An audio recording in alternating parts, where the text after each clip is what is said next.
Hi, welcome to another one where we showcase the huge infrastructural projects going on in our dear country. In this one, we'll be looking at the $1.5 billion rehabilitation contract for the Port Harcourt Refinery. When this contract was awarded, it was met with outrage from many quarters, especially the professionals in the industry who felt that Port Harcourt Refinery is too old, that we should spend that money in another new refinery instead of always revamping, maintaining, turnaround maintenance and all that on the Port Harcourt Refinery, and they don't work. All the time after maintenance, there's always a story that they will tell. Either they say that something is broken, which makes it not to run at full capacity. There's always one technical problem or the other. So a lot of people are rightly worried or concerned that dumping money on the refinery isn't worth it, that it's better we go for a new one. But the government is insisting that this time around they have measures. We'll see those measures after. They are insisting that they have measures, even these measures were agreed before the loan was secured. So that this time around, after the rehabilitation of the Port Harcourt Refinery, that everything will work out fine. And like they said, the first phase is going to be ready in September next year, 2022. So it isn't far off, it's just about a year. So we'll just wait and see. And they say that the first phase will make it run at 90% capacity.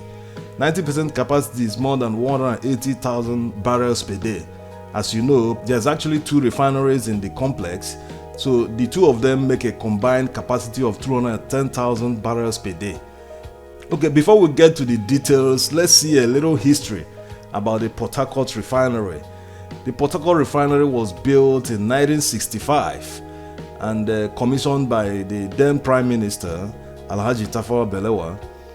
By then, it was being managed by Shell BP. They were the ones operating them, and they had a small capacity of 35,000 barrels per day. During the Gowon era, the Gowon regime, Nigeria took control of the refinery in 1970. The next year, 1971, the refinery received a serious boost.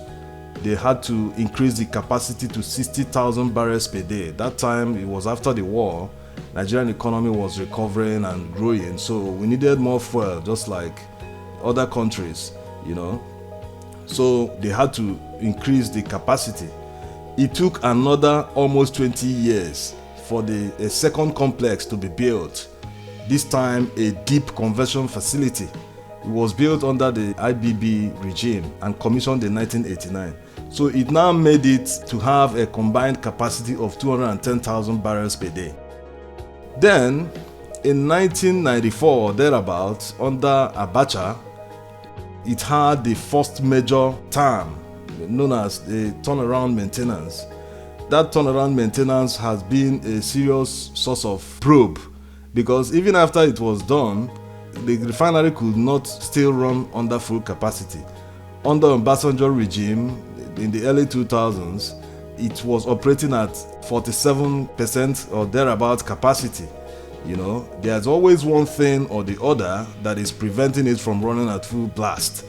To bridge that gap in the Nigerian petroleum industry, where we spend about $16 million daily to import fuel and other oils that we need, refined products, which is a huge shame for a country that is we're about 6th or 5th largest crude exporter in the world. We cannot even refine our products. So it's a huge shame. Dangote Refinery is upcoming. We did a video about it anyway. You can check out that video in the video description. That Dangote Refinery, a lot of people are hoping that when it comes up, it will solve the import problem we have, that it might be able to supply the capacity, daily capacity that the Nigerian economy needs. But people are forgetting one thing, that it will not even make the fuel cheaper. Yes, it might stop the payment of subsidies. The government pays subsidies to make fuel a little cheaper. Because if the fuel is left to run away at the prevailing market price, it will be very hard on the economy, especially our economy that still doesn't have a 24-hour power supply. So most businesses rely on fuels to run their businesses when there is power outage. But also they are working on the power. We did a video about it. You can still see that in the video link. Yes, there's a contract with Siemens to revamp the whole power to eliminate blackouts completely. That contract is currently ongoing. So let's look at some of the details of the contract now. The contract was awarded to an Italian company. The company has a reputation worldwide in the construction of refineries. Their name is Mer Tecnimont. They will deliver this contract completely. The entire contract will be delivered under 44 months. But they will be executed in phases just like other contracts. The first phase will take 18 months, which has already started when it was awarded. So we barely have about a year. The first phase will enable the refinery run at 90% capacity. So we'll just wait and see. And the second phase will finish up in 24 months. They will now take their time to complete the entire job in 44 months. Let's look at the funding for this contract of the rehabilitation of the Port Harcourt Refinery. They are getting $1 billion from Afri-Exim Bank. Afri-Exim Bank is based in Egypt. They are funding the project in anticipation that NNPC will repay the $1 billion within 7 years. They will repay it with crude swaps. NNPC will sell Nigerian crude to the lenders as part of a repayment plan for the $1 billion. Then the rest $500 million, NNPC will have to fund that. Also, there are some budgetary allocations that will contribute to that amount, So coming to the measures that the government said that they have agreed with the lenders before the money was released to them, they say that this time around, after the maintenance, that they will appoint a supervisor. They will appoint a professional company to do maintenance and oversee all the operations of the refinery. The way the refinery functions is like an arm of NNPC. They do not calculate operation cost. What they do is just NNPC pushes crude oil to them, they refine, and NNPC pushes it to the pipelines, So they do not look at their operations cost. That's why it has been rotting away all along, because NNPC has to make allocation for maintenance to it. But if the refinery was being run and operated as a private entity or a separate entity from NNPC, NNPC should be paying them for refining any amount of crude they push to them. So they will make their own money and they will be able to be audited and, as a separate organization. So this is what the government says they will do this time to make sure that the refinery will not rot away. The money they are dumping on the refinery will not be wasted. It's a pity that smaller countries do have refineries that are still running at full capacity. Some of these refineries were built as around the same time that we built ours, but it's a pity that ours have not been functioning for a very long time. To give the government a benefit of that, it's just about 1 year. Let's see if Dangote Refinery will have a challenge, because people are expecting that Dangote Refinery coming up will make fuel cheaper. No, it doesn't work that way, because the NNPC will still sell crude oil to Dangote Refinery at the prevailing market price in the international market. They will buy it in dollars. So it's just that the subsidy won't be paid.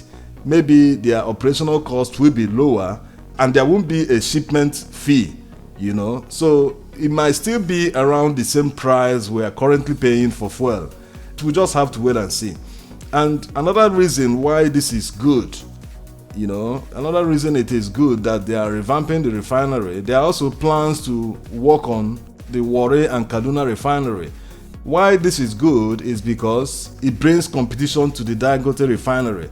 Because without it, Dangote refinery would have been a monopoly when it comes fully on stream, So that's the good thing about it. And while they are doing the contract, 3,000 Nigerians will be employed during the construction and rehabilitation of this Port Harcourt refinery. It is a good thing this time around that a lot of people are out of jobs because of COVID and the rest. So giving employment to the youths is a welcome development. Why huge projects are very important, especially when there is problem in the world economy, talking about the pandemic, is that it provides an avenue for people to get employed.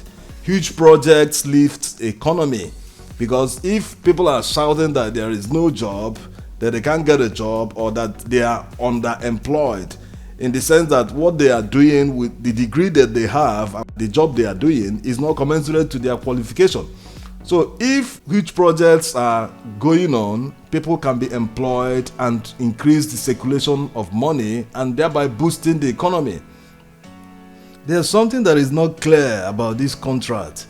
There was a time, specifically 2019, the former MD of NNPC, Mike Antibaru, spent about $300 and something million for the maintenance and turnaround maintenance of the Port Harcourt Refinery. So it isn't clear if this amount he spent is part of the $1.5 billion contract to revamp and rehabilitate the Port Harcourt Refinery. So we couldn't get further information to throw light on this, because it looks somehow that they have spent such a huge amount. Within 2 years, they are spending another $1.5 billion on the same refinery. So if you are watching this video, you are in the oil industry, you know a bit about this, can you elaborate a bit to clear the confusion in the comment section? Thanks. This is where we call it a day. Thank you for watching. As usual, hit the subscribe button and enable notification if you haven't joined us. Thank you.